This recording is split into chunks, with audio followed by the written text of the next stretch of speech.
ప్రేమైన టీవీ ప్రేక్షకులందరికీ ప్రభువైన యేసుక్రీస్తు వారి పేరట వందనాలు తెలియజేస్తున్నాం. ప్రారంభ ప్రార్థనతో ఈ యొక్క కార్యక్రమాన్ని ప్రారంభించుకుందాం. మహాపరిశుద్ధుడ ఘనమైన మా తండ్రి, టీవీ ద్వారా వీక్షిస్తున్నటువంటి ప్రతి బిడ్డను దీవించండి. చెప్పబడే మాటలను గ్రహించగలిగే మనసును వరకు ప్రసాదించమని యేసు వారి పరిశుద్ధ నామమున ప్రార్థన అడిగి వేడుకుంటున్నాము తండ్రి, ఆమేన్. ప్రేమైన దేవుని పిల్లలందరూ మరి బాగున్నారని తలుస్తున్నాం. మరి నూతన సంవత్సరంలో పండగలు చేసుకుని అన్నీ చేసుకుని అలసిపోయి ఉంటారని నాకు తెలుసు. అలసిన హృదయానికి అవసరం ఏంటో దేవునికి బాగా తెలుసు. ఆ దేవుని యొక్క ఉద్దేశాలు తెలిసినవాడు అలసిన వాడికి ఏ మాటలు చెప్పాలో బాగా తెలుసు. అయితే అలసిపోయారా? పిండి వంటలు తిని, రకరకాల వంటకాలు తిని, ఆరోగ్యాన్ని పాడు చేసుకుని, అరుగుదల లేక దేవుని దగ్గర తిరుగుతున్న విశ్వాసులారా, ఈరోజు మీకు చెప్పబోయే మాట బలహీనతలో బలపరిచేవాడెవరు? బలహీనతలో బలపరిచేదెవరు? తండ్రా, తల్లా, సోదరా, లేదా కట్టుకున్న భార్య? ఎవరు మనల్ని బలపరిచేది? ఎవరికి ఉండే కష్టాలు వారికి ఉన్నప్పుడు, ఎవరికి ఉండే రోగాలు వారికి ఉన్నప్పుడు ప్రతివాడు ఒక రాయిని కట్టుకుని తిరుగుతున్నాడని ఆలోచించాలి. ఎవడ బరువు వారు ఉన్నప్పుడు మరొకడు బరువు ఎత్తుకుంటాడంటారా? ఎవడ ఏడుపు వాడు ఏడుతున్నప్పుడు పక్కోడు ఏడవద్దురా అని చెప్పగలడా? ఇది ఎంతవరకు సబబు? దీని గురించి మనం బైబిల్ని మనం ఆలోచించగలిగితే బలహీనతలో బలపరిచేది ఎవరు? అసలు ఎందుకు వచ్చింది బలహీనత? అసలు బలం అనేది ఎందుకు ఉంది మనిషికి? మనిషిని ఏదైనా ఎదిరించేది వచ్చినప్పుడు, తనకంటే బలమైనదో, తనకు అంతం చేసేదో, పాడు చేసేదో వస్తుందనుకున్నప్పుడు దాన్ని ఎదుర్కోవడానికి భౌతికంగా అయితే శరీరంలోనూ, ఆత్మంగా లేకపోతే లోపల తన తెలివికో, వివేకానికో, జ్ఞానానికో డ్యామేజ్ చేసేది డామినేట్ చేస్తున్నప్పుడు బుద్ధి బలమో రెండు ఏదోటి పనిచేయాలి. ఒకటి దేహబలం అయితే రెండోది బుద్ధి బలం. ఎక్కువసార్లు మనిషి జయం పొందేది దేహబలంలో కాదు, బుద్ధి బలంలోనే. అందుకే బుద్ధి బలం ఉన్నవాడు బలవంతునైనా జయించగలడని ఒక నానుడు ఉంది. అయితే ఆ బుద్ధికే బలహీనత వస్తే, బలం హీనస్థాయికి వస్తే బలవంతుడిని ఎదిరించగలవా? నీకొచ్చేటువంటి బలహీనత, నీకొచ్చేటువంటి శ్రమ, అనారోగ్యం ఏదైనప్పటికీ నువ్వు ఎదిరించగలిగే స్థాయిలో ఉందా? నీ బలం సరిపోతుందా? ఇప్పుడని మీరు ఆలోచన చేశారా? అబ్బాయి అవన్నీ మాకేం తెలియదండి, మా ఇంట్లో తైలం ఉందా, నోట్లో చొక్క, కంట్లో చొక్క, చెవిలో చొక్క, ముక్కులో చొక్క వేసుకుంటే మొత్తం పటాపంచ అయిపోద్ది అనుకుంటున్నారా? కొబ్బరి నూనెకే పోతే వైద్యశాస్త్రం పక్కన పాడించుకోవాలి. కొబ్బరి నూనెకే అన్నీ జరిగితే యేసు మట్టి తీసి ఉమ్ము వేసి కంటికి రాయుడు.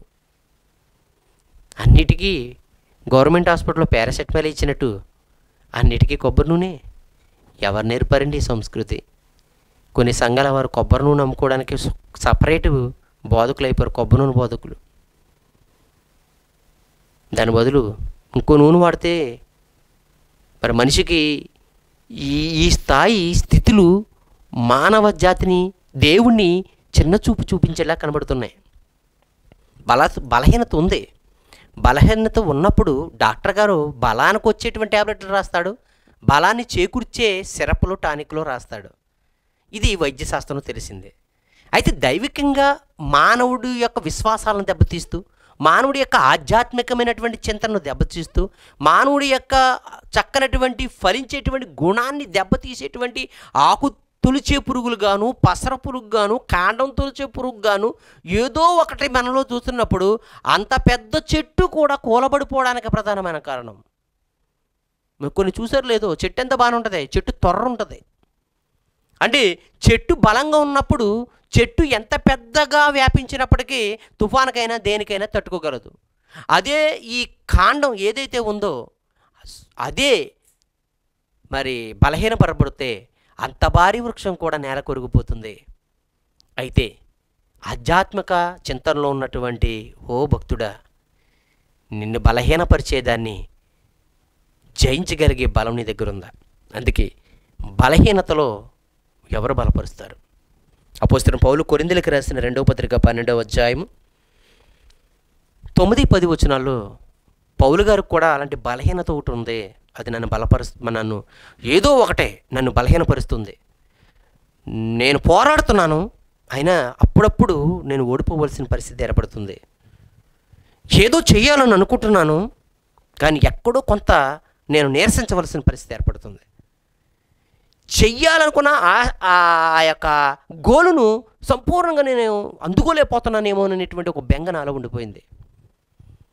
అలాగ నన్ను ఏదో ఒకటి వెనక్కి లాగుతున్నట్టుగాను అనిపిస్తుంది. దీన్ని ఎవరి దగ్గరికి వెళ్ళినా ఎవరికి ఉండే బాధలు వాళ్ళు ఉన్నాయి. అందుకే నేను ముమ్మారు దేవుణ్ణి అడిగాను అన్నాడు. కొరింథీయుల 2:12 అంటున్నాడు. అందుకు ఆయన అన్నాడట, నా కృప నీకు చాలును, బలహీనత యందు నా శక్తి సంపూర్ణమగుచున్నదని ఆయన నాతో చెప్పాడు. బలహీనత, నేను జయించలేనటువంటి శక్తిహీనుని అయిపోయాను. నన్ను బలహీనుని చేస్తుంది. మీరు గమనించండి, ఒక్కొక్కరికి తిండి పిచ్చి ఉంటుంది. ఏది చూసినా కలబడిపోతుంటారు. ఎదుటోడి చేతులు కూడా లాగేసి తినేసే పరిస్థితి ఉంటుంటుంది. ఎంత గొప్పవాడైనప్పటికీ తనకున్నటువంటి ఆ చిన్న పరిస్థితి తన చిన్నపోయిన వాళ్ళ చూస్తూ ఉంటుంది. మీరు గమనించాలి. ఎంత ఇదో నా రూపాయి దగ్గర కూడా జాగ్రత్త పడిపోతూ అంటాడు. ₹1 పోనవుడు. అలాంటి వాడు కూడా ఏంటోనండి ఇంత చేస్తాను, ఇంత బోధిస్తూ ఉంటాడు, రూపాయి దగ్గర చాలా చిన్నగా మాట్లాడుతూ ఉంటాడు అనేటువంటి భావనలు కూడా ఉంటూ ఉంటాయి.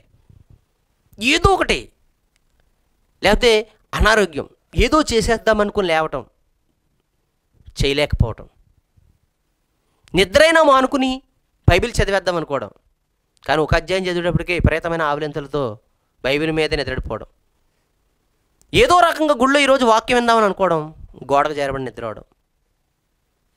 మీరు గమనించండి, ఏదో ఒక బలహీనత.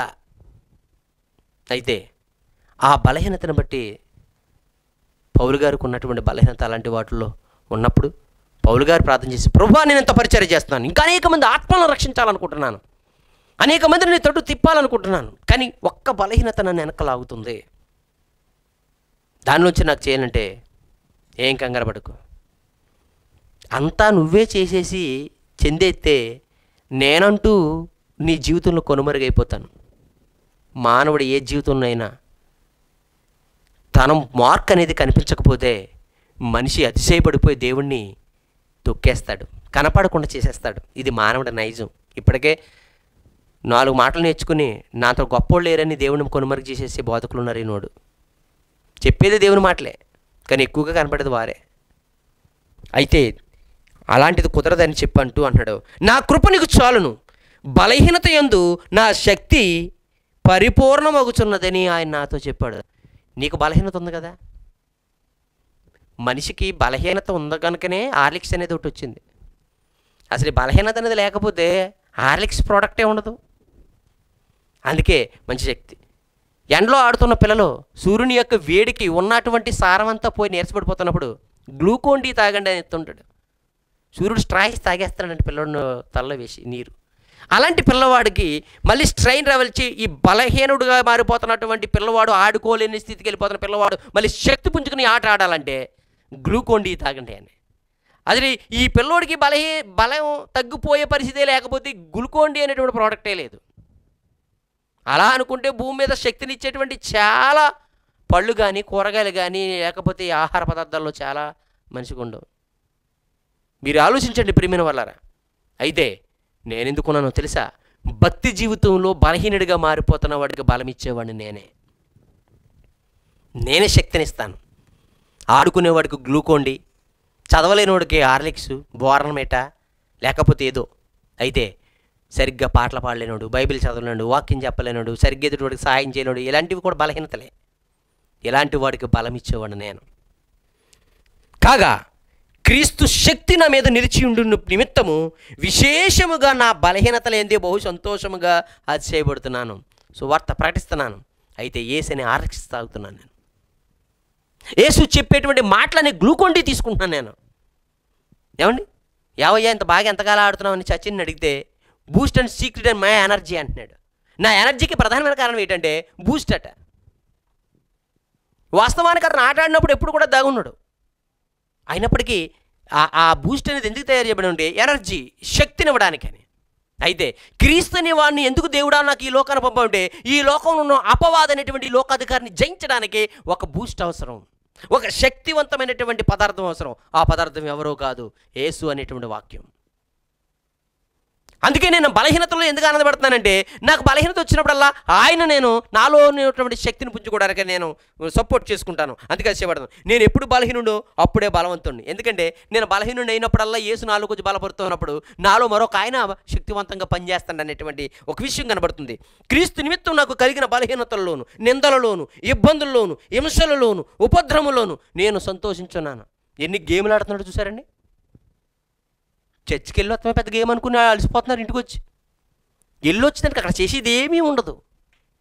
కానీ ఇక్కడ ఏమంటాడు చూడండి, క్రీస్తు నిమిత్తం నాకు కలిగిన బలహీనతల్లోను, నిందలలోను, ఇబ్బందుల్లోను, హింసలలోను, ఉపద్రవంలో ఇవి మనిషిని భక్తి జీవితాన్ని నీరుగార్చేస్తుంటాయి, బలహీనమైపోతూ ఉంటాయి.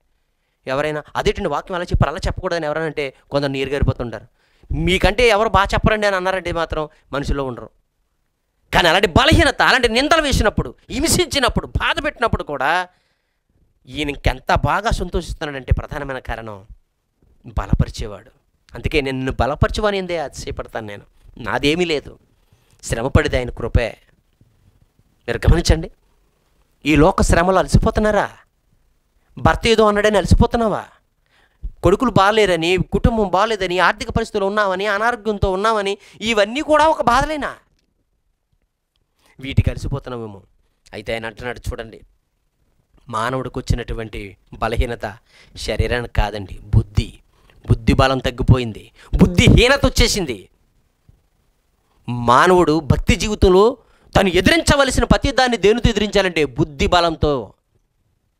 అందుకే బుద్ధి జ్ఞానముల సర్వసంపదలు యేసుక్రీస్తు వారిలోనే ఉన్నాయి. ఆయన నువ్వు సంపాదించుకో, నీకు బుద్ధి పవర్ పెరుగుతుంది, శక్తి పెరుగుతుంది. దానితో నువ్వు ఎదిరించు, ప్రతి అవిధేయతను ఎదిరించు. అంతేగాని కూలబడిపోకు. నువ్వు కూలబడిపోయావంటే నువ్వు చేతగాని అయిపోతావు. ఇప్పుడు ఏమైనా కొనుక్కుని తాగాలా? ప్రతి ఇంట్లో దొరికేటువంటి ఒక శక్తివంతమైన పదార్థం ఇది. ఈ శక్తివంతమైనటువంటి పదార్థాన్ని నువ్వు తీసుకోలేకపోతున్నావంటే అసలు బాటిల్ కూడా మోయలేనంత బలహీనుడిగా మారిపోయేవేమో. వాక్యాన్ని కూడా చదవలేనటువంటి బలహీన స్థితికి వెళ్ళిపోయాము. ఏమిటండి, ఈ బాధల్లో ఉండి వాక్యం కూడా చదవలేకపోతున్నాం. బాధల్లో ఉంటేనే చదవాలా? బాధల్లో ఉంటే చదవలేకపోవడం ఏంటి? ఏమంటే ఆలోచించండి. జ్వరంతో ఉండే ట్యాబ్లెట్ వేసుకోలేకపోయినానండి. అసలు ట్యాబ్లెట్ జ్వరంతో ఉన్నప్పుడు వేసుకోవడానికే, లేదా ఖాళీగా ఉన్నప్పుడల్లా వేసుకుని తినడానికి ఏంటి? ఏమండి, ట్యాబ్లెట్ వేసుకోలేకపోయానండి ఏంటి? డాక్టర్ గారు దానికి ఎంత ఆశ్చర్యపోతాడు. ట్యాబ్లెట్ ఏమన్నా 4 టన్నులు బరువు ఉంటుందేటమ్మా. ఏమంటే తూకంలో వేసిన దాని మిల్లీగ్రాముల్లో, దాని మామూలు తూకంలో అయితే కూడా తూకం కనపడదు. అంత చిన్న ట్యాబ్లెట్ను కూడా నువ్వు వేసుకుని మింగలేనటువంటి పరిస్థితికి వచ్చేసావా నువ్వు? దేవుని యొక్క వాక్యం ఉచితంగా ఇంట్లో కనబడుతుందే. చదువు వచ్చినవాడు చదువుకుంటే జ్ఞానం వస్తుంది, చదువులవాడు చదివించుకుంటే వివేకం పెరుగుతుంది. చిన్న చిన్న వాటిని నువ్వు జంచలేకపోవడానికి ప్రధానమైన కారణం నీకు మెలకువలు తెలియకపోవడం. వ్యాపారం నష్టపోయిందంటే అర్థం ఏంటంటే వ్యాపారంలో మెలకువలు తెలియలేదని. ఉద్యోగం చేయలేకపోతున్నామంటే ఉద్యోగంలో ఉన్నటువంటి పరిస్థితులకు అనుగుణంగా నువ్వు ఉండలేకపోతున్నామని. 4 డబ్బులు నిలబడతలేదంటే 4 కారుకులు ఎక్కువైపోయినాయని. 10 మందితో సమాధానంగా ఉండలేకపోతున్నామంటే నీ నోరో చెయ్యో కుదురుంటలేదని. ఏదో ఒకటి కారణం, అది నీలో నుండే ఉంది, అది నీలోనే ఉంది. నువ్వు సరి చేసుకుంటే బాగుంటుంది. సరి చేసుకోలేనప్పుడు సరి చేసేవాడు వచ్చి సరి చేసినప్పుడు సరి చేయించుకోవాలి. ఆ సరి చేయడానికి వచ్చిన వాడే దేవుడు, ఆయన యేసుక్రీస్తు వారు. ఆయన చెప్తూ ఓ చక్కనటువంటి మాటను బైబిల్లో రాశాడు. ఏమని? యోహాను సువార్త. ఎలా మారిపోయావు నువ్వు, ఎందుకు మారిపోయావు నువ్వు అని మాట్లాడితే 8వ అధ్యాయము 34వ వచనంలో యోహాను సువార్త 8:34. అందుకు యేసు, పాపము చేయు ప్రతివాడు పాపమునకు దోషుడని నిశ్చయముగా మీతో చెప్తాను. చూశారు, పాపం చెయ్యవాడు ఎవడు? నువ్వే దోషుడు. నీ యజమానుడు ఎవరో తెలుసా? నువ్వు చేస్తున్న పాపం. అంటే నీకు నువ్వే ఒక యజమానుని తయారు చేసుకుని ఆ యజమానుడికి మళ్ళీ నువ్వే దోషుడువా? ఇది ఎక్కడ విచిత్రం అండి. చాలా తప్పు కదండి. అది చాలా విచిత్రమైనటువంటి బాధ. ఏదో మనం తెచ్చుకున్న కర్ర మనల్ని కొట్టినట్టు. వారి చేతి కర్రయే వారికి సంగతి తెలుపునని నిజంగా ఈ దిక్కుమాల కర్ర తెచ్చుకుని ఇంట్లో పెట్టుకోవడం నాకు పొరపాటు అంటూ ఉంటారు. అప్పుడప్పుడు పిల్లల కోసం తెచ్చినటువంటి కర్ర అప్పుడప్పుడు అలా ఆవిడ కూడా వాడుతూ ఉంటాడు. ఈ దిక్కుమాల కర్ర ఇంట్లో ఉంచడం వల్ల నాకు కూడా తగులుతుంది అనిపిస్తూ ఉంటుంది భార్యకి. అంటే వాస్తవానికి మనం తెచ్చుకున్నది మన నెత్తి మీదకి వస్తుంది అని అనుకున్నప్పుడు మనం ఆలోచిస్తుంటాం. అందుకే పాపము చేయకపోతేవాడు పాపమునకు దాసుడు. పాపం చేసేది ఎవరు? నువ్వే. అంటే పాపం చేసేది నువ్వే, ఆ పాపానికి దాసుడైపోయింది నువ్వే. ఇది ఎక్కడ విచిత్రం అండి. అందుకే ఏమన్నాడు చూడండి, రోమీయులకు రాసిన పత్రికలో అపోస్తలుడైన పౌలు 6వ అధ్యాయం 16వ వచనంలో, అపోస్తలుల 6వ అధ్యాయం 16వ వచనంలో, లోబడుటకు దేనికి మిమ్మును మీరు దాసులుగా అప్పగించుకుందరు, అది చావు నిమిత్తం పాపమునకే గాని నీతి నిమిత్తము విధేయతకే గాని దేనికి మీరు లోబడుదురో దానికే దాసులు అవుతారు. ఛాన్స్ మీదే అన్నాడు. ఛాన్స్ నీదే. బలహీనపడిపోతావో బలపరచబడతావో. చాలామంది తమకు తాముగా తాగుడుకు బానిస అయిపోయి అవయవాలన్నీ పాడు చేసుకుని బలహీన అయిపోతుంటారు. 10 మందిని కొట్టేవాడు ఒకడు తోతే కింద పడిపోతూ ఉంటాడు. మీరు గమనించండి, ఏ స్థాయి నుంచి ఏ స్థాయికి వెళ్ళిపోయాడు. 10 మందిని కొట్టేటువంటి బలం గలవాడు ఒకడు తోస్తే కింద పడిపోతాడు. తనకు తానుగా బలహీనుడిగా మారిపోలేదు. మీరు గమనించండి. అయితే ఇక్కడ చెప్తున్నటువంటి మాట, లోబడుటకు దేనికి మిమ్ముని మీరు అప్పగించుకుంటారు. ఎవరు అప్పచెప్తలేదండి. ఆడు పాడు చేశాడు, వీడి పాడు చేశాడు అంటారు. నీకు నువ్వే దేనికి మిమ్మల్ని మీరు లోబడుటకు అప్పగించుకుంటారు. అది అది చావు నిమిత్తం పాపమునకు కానీ నీతి నిమిత్తము విధేయతకే కానీ దేనికి మీరు అప్పగించారో దానికే దాసులు. మంచి చేయడానికి అంటారా, దానికి దాసులు అవుతారు. ఇక మంచి చేయడానికి ఉంటుంటారు. 10 రూపాయలు ఉన్నాయంటే అది ఎవరికి ఏం కూర్చోబెట్టాలా అని ఆలోచిస్తూ ఉంటారు. కాసేపు ఖాళీగా ఉన్నారంటే ఎవరికి ఏ మంచి చెప్పాలా, ఎవరికి ఏ పని చేయాలా అనేటువంటి ఆలోచనతో ఉంటుంటారు. అదే పాపమునకు అప్పగించారనుకోండి, 10 రూపాయలు ఏం తినాలా, 100 రూపాయలు ఏం తాగాల, లేదా ఏం చేయాలి, ఈ ఆలోచన తప్ప మరో ఆలోచన మీకు రాదు. మీరు గమనించండి. అయ్యో ఈ నెలలో ఒక 1000 రూపాయలు మనకు మిగిలాయి, ఇది అట్టుకెళ్ళి ఒక సేవకుడి ద్వారా ఒక ఏరియాలో ఒక సభ పెట్టి అనేక ఆత్మల రక్షణ కోసం పెట్టాలనుకునే వాళ్ళు కొందరు ఆలోచిస్తారు నీతి నిమిత్తం విధేయతగా. కొందరు ఈ 1000 రూపాయలు మిగిలాయి ఏ రెస్టారెంట్కి తమ భార్య బిడ్డలతో వెళ్ళి సంతోషపడాలి, లేకపోతే ఏ పార్కులకు పోవాలి, ఏ పాప్కార్న్ తినాలి, ఏ సినిమాకు పోవాలి, ఎంత ఖరీదైన కొత్త సినిమా వచ్చింది దాన్ని చూసేయాలి అనేటువంటి ఆలోచన కలిగి ఉంటాడు. అది పాపమునకు అప్పగించుకోవడం. అది ఇది గమనించండి. దేనికి అప్పచెప్పుకుంటారో ఛాన్స్ మీదే, దాన్ని బట్టే మీకు ఫలం ఉంటుంది అన్నాడు. కనుక ఇప్పుడు ఈ బలహీనత ఎక్కువైపోయింది, దీన్ని జయించలేకపోతున్నారు. అందుకే చాలామంది దేవాలయకు వచ్చి గొళ్ళుమని ఎడుతూ ఉంటారు. ఏంటో తెలుసా, వారు చేస్తున్న తప్పు వారికి తెలుసు, కానీ దాని నుండి వారు విడుదల పొందలేరు. తాము చేస్తున్న పాపం వారిని అణిచివేస్తుందని, నియంతగా పరిపాలిస్తుందని, ఆ నియంత్రణ ఎదుర్కోవడం తమకు శక్తి సరిపోవట్లేదని, దేవుడా నాకు సహాయం చేయని గొళ్ళుమని ఏడుతూ ఉంటారు. అలా ఏడ్చే ప్రియ సహోదరుడు ఎవరైనా ఈ టీవీ ముందు కూర్చుని ఉంటే ఈరోజు మీకు చక్కనటువంటి పరిష్కారం చెప్తాను. ఈ టీవీ ముందు నుంచి ఉంటే, లేదా మీకు తెలిసిన వారు అలాంటి వారు ఎవరైనా ఉంటే వాళ్ళతో ఈ రాత్రి దేవుడు ఏమైనా మాట్లాడుతున్నాడో చూసి తెలుసా చక్కనటువంటి విషయం చెప్తున్నాడు. యెషయా గ్రంథము 40వ అధ్యాయం 29 నుండి 31 వరకు. సొమ్మసిల్లిన వారికి బలమిచ్చువాడు ఆయనే. అలసిపోయావు, పోరాడావు, నీ వల్ల అవ్వలేదు, సొమ్మసిల్లిపోయావు. అలా సొమ్మసిల్లిపోయిన వాడికి బలమిచ్చేవాడు దేవుడే. శక్తిహీనులకు బలాభివృద్ధి కలుగు చేయవాడు ఆయనే. ఈ మాటలు చెప్తుంటే నాకేంత ఆనందం అవుతుందంటే, ఈ బాధల్లోనూ సొమ్మసిల్లిపోనులు శక్తిహీనులుగా ఉన్నటువంటి మీకెంత ఆనందపడదో నేను ఊహించగలను. ప్రియ సహోదరుడా, దేవుడు చెప్పేది ఇదే యథార్థం. మళ్ళీ చెప్తున్నాను, మళ్ళీ విన్నాను. యెషయా గ్రంథము 40వ అధ్యాయం 29 నుంచి, సొమ్మసిల్లిన వారికి బలమిచ్చేవాడు ఆయనే, శక్తిహీనులకు బలాభివృద్ధి కలుగు చేయవాడు ఆయనే. బలం లేదా? సాతాన్ని ఎదిరించలేకపోతున్నావా? నువ్వు పుట్టించుకున్న పాపాన్ని నువ్వు ఎదిరించలేకపోతున్నావా? అయితే పాపముల నుండి రక్షించడానికి వచ్చిన ఓ బలవంతుడి భూమి మీద ఉన్నాడు. బలవంతుడైన దేవుడు అని పేరు అతనికి. బలవంతుడైన దేవుడని ఎందుకనంటే, బలహీనుడు మూలబడిపోతే అలాంటి వాడు ఆయన పోరాడు, నిన్ను పోరాడేవాడిగా తయారు చేయడానికే వచ్చాడు. అందుకే పాపములను తీసివేయటకే యేసుక్రీస్తు వారు ప్రత్యక్షమయ్యాడు అని రాస్తుంది. కనుక సొమ్మసిల్లిన వారికి బలమిచ్చేవాడు ఆయనే, శక్తిహీనులకు బలాభివృద్ధి కలుగు చేయవాడు ఆయనే. బాలురు సొమ్మసిల్లుదురు, అలయుదురు, యవనస్తులు తప్పక తొట్టిల్లుదురు. అయితే యెహోవా కొరకు ఎదురు చూసేవారు నూతన బలము పొందుదురు. వారు పక్షి రాజు వలె రెక్కలు చాపి పైకి ఎగుదురు, అలయక పరుగెత్తుదురు, సొమ్మసిల్లక నడిచిపోవుదురు.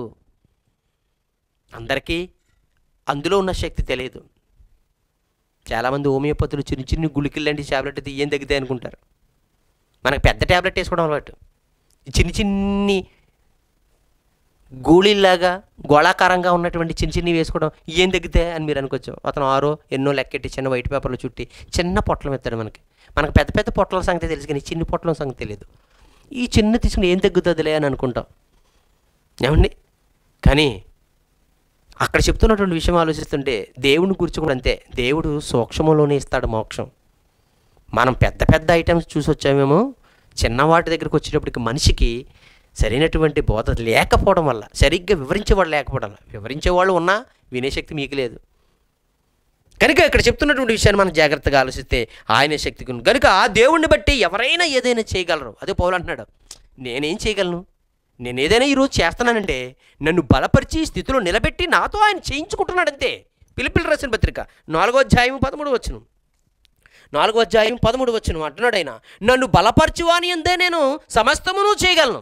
నా అంతటా నేనేం చేయగలను? బలహీనుణ్ణి, బలం లేదు, బుద్ధి బలం లేదు, శరీర బలం లేదు, ఓ పక్క నుంచి అనారోగ్యంగా ఉన్న వాడికి తెలివితేటలు ఉంటే మాత్రం ఉపయోగం ఉంది. మీరు గమనించండి, శరీర బలం సరిగ్గా లేనుడు కూడా బుద్ధి బలం సరిగ్గా పనిచేయదు. మూలిగేవాడు, దగ్గేవాడు, తుమ్మేవాడు, ఏమండి కృషించిపోతున్నవాడు సరిగ్గా ఆలోచించలేడు. అందుకే ఇక్కడ చెప్తున్నాడు ఏమని, నన్ను బలపరచువాని ఉందే నేను సమస్తమును చేయగలను. ఎవరు ఆ బలపరిచేవాడు? ఏమండి? ప్రతి ఒక్కరూ ఏ దేవుడైతే బలపరుస్తున్నాడో ఆ దేవుని వల్లనే బలపరచబడాలి. అయితే ఈ లోకంలో నువ్వు నమ్మింది యేసునే అయితే ఆ యేసు నిన్ను బలపరుస్తున్నాడా? లేదా ఒక్క బలపరచువాడు యేసేనని ఇంకా నీకు నమ్మకం కుదరలేదా? దాని గురించి అయితే ఒక చక్కనటువంటి మాట మీరు ఈ రాత్రి చదవాలి. 3వ అధ్యాయము ఎఫెసీయులకు రాసిన పత్రిక 3వ అధ్యాయం 15వ వచనంలో, 3వ అధ్యాయం 15వ వచనంలో ఆయన అంటున్నాడు, మీ అంతరంగ పురుషుని యందు. ఇటు మనం కాకుండా మనలో ఇంకొక పురుషుడు ఎవరున్నారు? ఏమంటే ఆలోచించండి. మీ అంతరంగ పురుషుని యందు శక్తి కలిగి ఆయన ఆత్మ వలన బలపరచబడినట్లుగా అన్నాడు. మీరు ఆత్మలో బలం, మీ అంతరంగ పురుషుడు ఎవరో కాదు, మీ ఆత్మ. మీ ఆత్మలో మీరు బలం పొందగలగడానికి ఏమన్నాడంటే, మీ అంతరంగ పురుషుని యందు శక్తి కలిగి ఆయన ఆత్మ వలన బలపరచినట్లుగా. ముందు మీకు మీరు శక్తి పుంజుకోవడానికి ప్రయత్నించండి. అవును, ఒక ట్యాబ్లెట్ వేసుకోవాలన్నా ఒక శక్తిని ఉపయోగించాలి. ఒక గ్లాసు ఎత్తి కొంచెం వేసుకో, ముందు మీరు మీ ప్రయత్నం అంటే కొంచెం చేయండి. అంతేగాని వేసి నా పాదాల చెంతకు రావాలి, నా మంచం చుట్టూ దేవదూతలను కాపలాట్టాలి, ఏమంటే నేను ఇంటికి నుంచి ఏమంటాను, లేకపోతే సెల్ ఫోన్లో ఎక్కించండి ఇంటికి వెళ్ళిన తర్వాత తింటాను, ఇలాంటివి కాదు. నీకు నువ్వుగా రావాలి. ఆయన అంటున్నాడు, నీకు నువ్వుగా రా, కొంత శక్తి అనేది నువ్వు ఉపయోగించు, అప్పుడు నీ ఆత్మను బలపరచడానికి ఆయన ఆత్మనిచ్చి నిన్ను బలపరుస్తాడు అన్నాడు. బలపరుస్తాడు. కనుక ఈ విషయాన్ని మీరు గమనించగలిగితే 1 తిమోతి 1వ అధ్యాయము 12-13 వచనంలో అంటున్నాడు, పూర్వమందు నేను దోషకుడును హానికరుడైన నన్ను, నేను పూర్వమందు చాలా బలహీనుణ్ణి, నన్ను తన పరిచర్యకు నియమించి, అలాంటి బలహీనున్నాను నియమించి నమ్మకమైన వానిగా ఎంచినందుకు నన్ను బలపరిచిన. అద్భుతమైన మాట. చాలామంది గుళ్ళోకి వచ్చి బాప్తిసం తీసుకొని ఏడ్చేసి నేను పాపిని ప్రభు పాపినే బలపరిచి చాలా కాలమైంది. ఆ పాపం తీసివేసి నీతిమంతుడిగా నువ్వు బలం తెచ్చుకోవడం మానేసేసి ఇంకా పాపని ప్రభు అని ఏడుతున్నావా? నువ్వు నన్ను బలపరిచిన మన ప్రభు అని యేసుక్రీస్తునకు కృతజ్ఞుడై ఉన్నాను. నన్ను బలపరచాడు ఆయన. నేను పూర్వం హింసకుడును, దోషకుడును, హానికరుడైన నన్ను ఆయన పరిచర్యకు నన్ను నియమించి నన్ను బలపరిచాడు. ఎలాంటి వాడు నేను ఆయన బలపరచగలడు? చాలామంది అంగబలము, డబ్బు బలము, అందరి బలము చూసుకుని నాకేమి కదువులేదు, నేను బలవంతుని అనుకుంటారు. కాదు, ఇవన్నీ ఉన్నా నిజమైన దేవుని ఎరగక పాపంలోనే బతుకుతున్నవాడు ప్రతివాడు బలహీనుడే. అలా హీన దశలో ఉన్న నిన్ను ఉన్నతమైన దశలోకి తీసుకెళ్ళడానికి యేసు బలహీనతను బట్టి సిలువేయబడ్డాడని రాయబడింది. కనుక చివరిగా చెప్పేది ఏంటంటే, ప్రేమిన వల్ల ఇక్కడ యేసుక్రీస్తు వారు బలపరిచిన వాడని పౌలు చెప్తున్నాడు. ఆయనే బలపరచకపోతే నేను ఇంతమందిని మార్చి ఉండకపోదునేమో, నేను ఇన్ని గ్రామాలు తిరిగి, ఇన్ని ప్రాంతాలు తిరిగి నేను సువార్త ప్రకటించి ఉండేవాడిని కాదేమో. అందుకే 2 తిమోతి 4:17 ఆయన అంటున్నాడు, 2:17 వచనంలో చెప్తున్నాడు, 4వ అధ్యాయం 17 వచనం, 2 తిమోతి 4:17 అక్కడ అంటున్నాడు, అయితే నా ద్వారా సువార్త పూర్ణముగా ప్రకటింపబడు నిమిత్తము అన్యజనులందరూ దానిని విను నిమిత్తమును ప్రభు నా ప్రక్కన నిలిచి అన్నాడు. నా పక్షముగా ఉన్నాడు, నా పక్కన నిలిచి నన్ను బలపరిచెను గనుక నేను సింహపు నోట నుండి తప్పింపబడితిని. అద్భుతమైన మాట, చివరిలో మాట. ఇలాంటి సింహాలు ఎన్నో మిమ్మల్ని మింగడానికి ఉన్నాయి. అందుకే అంటున్నాడు, చెప్పండి, ఈ సువార్త నా ద్వారా సువార్త పూర్ణంగా ప్రకటింపబడినట్లు నిమిత్తము అన్యజనులందరూ దాన్ని విని నిమిత్తము ప్రభు నా పక్కన నిలిచి నన్ను బలపరిచాడు. భయపడద్దు, ఏ సమస్యకి భయపడద్దు, నేనున్నాను తోడుగా. ప్రతి వానికి ఈరోజు శ్రమ పడుతున్న వాడికి, తాగుతున్న వారికి, వ్యభిచరిస్తున్న వాళ్ళకి, ప్రతి వాళ్ళకి నేను అది మానలేకపోతున్నాను, ఈ తాగుడు నేను మానలేకపోతున్నాను, ఈ పాపాన్ని నేను విడిచిపెట్టలేకపోతున్నాను, బలహీనైపోయి నన్ను వేడుతున్నావా, బాధపడుతున్నావా? అయితే ఆయన రక్షకుడు నిన్ను వీటి నుండి రక్షించడానికే వచ్చాడనేటువంటి ఒక్క ఆలోచన నీలోకి వచ్చిన నాడు, ఆయన మాత్రమే నన్ను ఇందులో నుండి నన్ను తీసుకుని రాగలడని నువ్వు వచ్చిన నాడు తప్పనిసరిగా నువ్వు బలవంతుడుగా మారిపోతావు. మీరు గమనించండి, నువ్వు దేనినైతే పుట్టించావో, దేనికైతే దాసుడిగా అయ్యావో వాడిని ఎప్పుడైతే జయించగలుగుతావో అప్పుడే నేను జయించి నా తండ్రి కుడిపార్శ్వంలో కూర్చున్న జయించేవారని నా కుడిపార్శ్వంలో కూర్చుండని ఇతనని యేసు ఇచ్చినటువంటి భరోసా మరిచితవా? యేసు శరీరంలో ఉండే పాపంతో పోరాడి నెగ్గాడు, పాపపు ముళ్ళును విరిచాడు, మరణ భయం ఉన్న వారికి మరణ భయం లేకుండా తీసివేశాడు. ఒక మానవుడిగా ఉండే ఆయన్ని సాధించినప్పుడు నువ్వు సాధించలేని ఎందుకను? ఆయన దేవుడు నా పక్షంగా ఉన్నాడు కనుక నేను ఒంటరిగా లేనన్నప్పుడు, యేసు నీ పక్షంగా ఉన్నావు నీకు ఒంటరిగా లేవు అని ఆయన అన్నప్పుడు, ఇంతమంది నీకు ఇంత గొప్ప సాక్షి సమూహం మేఘంలో మనం ఆవరించను. ప్రతి భారమును సులువుగా చుక్కులు పెట్టి పాపను విడిచిపెట్టి విశ్వాసమునకు కర్తవ్యాన్ని కొనసాగించబడిన యేసు వైపు చూచు ఈ లోకముందున్న పందెములు ఓపికతో పరిగెట్టండి. ఇలా ఉంటారని ఆశిస్తున్నాం. ఇంకా మా ప్రోగ్రామ్స్ అన్నీ కూడా మీరు ఆలోచించండి, మమ్మల్ని బలపరచండి. ఎన్నో ఆర్థికమైన పరిస్థితుల్లో ఉండి ఈ యొక్క కార్యక్రమాలు మేము నడిపిస్తున్నాం కనుక మీ సహకారాలు మాకు అందించి ఇలాంటి మాటలు అనేక మందికి అందించడంలో మీరు ఏ సభలు పెట్టినా ఎక్కడైనా ఎటువంటి అయినా ఈ మాటలు చెప్పడం ఎల్లప్పుడూ సిద్ధం. ఫోన్ ద్వారా మీ అభిప్రాయాలను తెలియపరచండి. మీ అనారోగ్యం, మీ అవసరతల నిమిత్తం ప్రార్థన చేస్తాం, ఫోన్ చేయండి. మీ యొక్క కార్యక్రమం నిమిత్తం మీరేమనుకుంటున్నారో మీ అభిప్రాయాలు కూడా తెలియపరచాలని నేను ఆశిస్తున్నాను. మీ అందరి కోసం ప్రార్థన చేస్తాం. కళ్ళు మూసుకుందాం. మహాపరిశుద్ధుడా, ఘనమైన మా తండ్రి, నీ బిడ్డలకు నీ మాటలు చెప్పాను, వారిని బలపరచండి. అనేకమైన విషయాల్లో వాళ్ళు వెనకబడిపోయారు, బలహీనులుగా మారిపోయారు. తండ్రి, బలమిచ్చేవారు మీరే, సొమ్మసిల్లేవాడికి బలాభివృద్ధిని కలిగజేసేది మీరే కనుక సహాయం చేయండి. ఆయన దేనికైతే వారు లోపడిపోయారో దాని నుండి వారికి విడుదల దయచేయండి. వారి కుటుంబంలో శాంతిని, సమాధానం దయచేయండి. మారుమనసులను వారు మారుమనసును, రక్షణ దయచేయండి. అనారోగ్యం బిడ్డలకు మంచి ఆరోగ్యమును, స్వస్థతను దయచేయమని యేసు వారి పరిశుద్ధ నామని ప్రార్థన అడిగి వేడుకుంటున్నాము తండ్రి. ఆమెన్. తండ్రి దేవుని ప్రేమ, కుమారుడైన యేసు క్రీస్తు వారి కృప, పరిశుద్ధాత్మన్యు సవాస్ బిడ్డలందరిపై సదాకాలము తోడుగుండి నడిపించును గాక. ఆమెన్. అందరికీ వందనాలు. God bless you. Thank you.